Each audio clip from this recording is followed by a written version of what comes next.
Retro video game prices have never been higher, leading a lot of people to consider alternative options. And over the past 5 years, emulation handhelds have risen in both power and popularity, but maybe we have too many options. Sure, you have the mainstream, like the Steam Deck, ROG Ally, or whatever monster PC handheld comes out on the market next, but what I really like are these dedicated portable handhelds. Portable emulation handhelds aren't new. This is the GP2X I bought back in 2004, and it runs Linux just like the modern handhelds, and Super Nintendo struggles to run at 30 frames per second, but at the time it was revolutionary. Then the PlayStation Portable came out and it was stupid easy to hack, which killed any interest I had in this device, and since then I've stuck with original hardware. But now emulation handhelds have gotten so good and so cheap that they've become too hard for me to ignore. Especially when a company reaches out and wants me to review one in exchange for a free product and offers me a commission on any sale using my link below. But just because I got those incentives doesn't mean that this is an ad. Powkiddy didn't review the video before it was launched, nor did they get to specify what was in the video. This is the Powkiddy model number X55. It's got a 5.5 inch IPS screen, a 4000 milliamp battery, 2 analog joysticks, 2 SD card slots, Bluetooth, and it can output HDMI with the right cable, which isn't included. And it's only $84 US when you get it on sale. The screen is sharp, the speakers are loud, and I really like how comfortable it is in my hands as well. The button placement is nice, and it's got a healthy D-pad as well. Although it's made of plastic, the X55 looks premium and it doesn't flex when you grip it, but there's a lot of options out there, and so the standard is pretty high, which can lead a lot of people thinking that if a handheld doesn't play a specific system properly, it's not worth it regardless of how much the handheld is priced at and how many features it includes. That doesn't mean that the X55 is garbage. I think that if you're new to the emulation scene and you want to have fun learning how to tweak settings with RetroArch, it is a great device for the price. And just a disclaimer, I'm not an expert on these handhelds. I only have 3 modern ones, 2 of which I got for free. So I'm going to focus on this particular system and its features, not how it ranks among the sea of handhelds out there. But what I can tell you is if you are looking for the highest quality emulation handheld on the market, this isn't it. And if you are going to find one that can play 4 times the resolution and the best frame rate and all these other bells and whistles, you're probably not going to find one for $100. With that being said, while the X55 can technically run emulators like the PlayStation Portable, Dreamcast, and Nintendo 64, it can't run them well without tweaks to individual core settings. The Nintendo 64 is kinda playable, but the sound skips and the games feel slow, and Dreamcast is the same way, and God of War Chains of Olympus on the PlayStation Portable, the game that all of these emulation handhelds are benchmarked against, struggle even with all the suggested emulation features enabled. But when you dig into the settings and you reduce the resolution to the native game resolution instead of the system, games are playable. Not fantastic, but playable.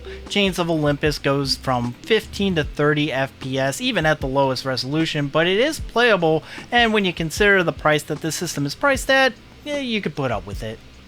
When you keep your expectations in check and you play systems like the Neo Geo, 32X, and CPS3, it's a pretty capable system.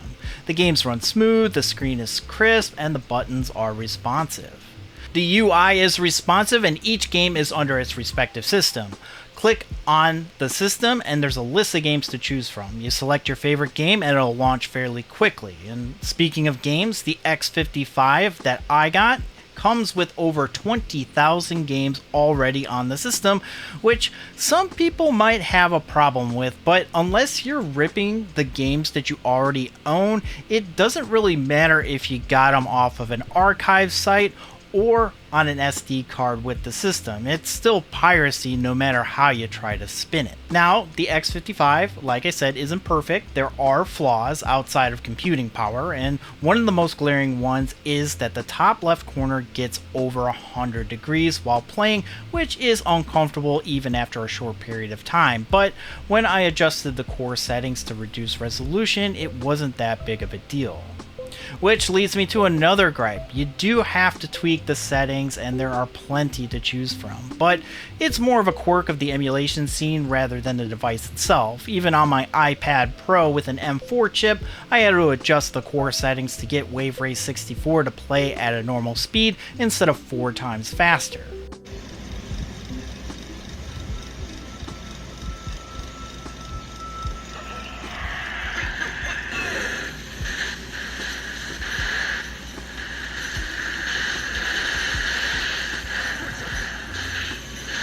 I wish that the companies that make these devices would spend a little bit more time tailoring the settings to each console SKU before shipping it to maximize the performance out of the box instead of just slapping a ROM set on an SD card and calling it a day. It's not really a deal breaker, but it is something to consider when you get one of these devices. If you want something that's supported and operates well outside the box, consider a Nintendo Switch and buy the games that they offer. The cool thing is that there are communities of people who own these devices, and if you search for your issue, chances are that somebody has already encountered it. I was able to get the PSP and Nintendo 64 games to play a bit better just by searching for some settings that somebody already had. Another minor gripe is that the screen is 16:9 and most of the games that you'll be playing are 4:3, meaning that you can either play stretched like some kind of masochist, or you can play with the correct ratio and have black bars on both sides of the image. You can download borders, but it isn't provided in this build. If you want to get into the emulation scene, the Powkiddy X55 is a decent choice, but again, I'm just judging it based off of itself and the price point. I personally would recommend the Anbernic RG Arc S, which is currently $80 without the ROMs and $93 with 4500 ROMs. While it doesn't have analog sticks, it does have a 4-inch display in the proper aspect ratio and a Sega Saturn button layout, since the majority of the games it runs well doesn't require analog sticks, so it's a lot more comfortable in that regard.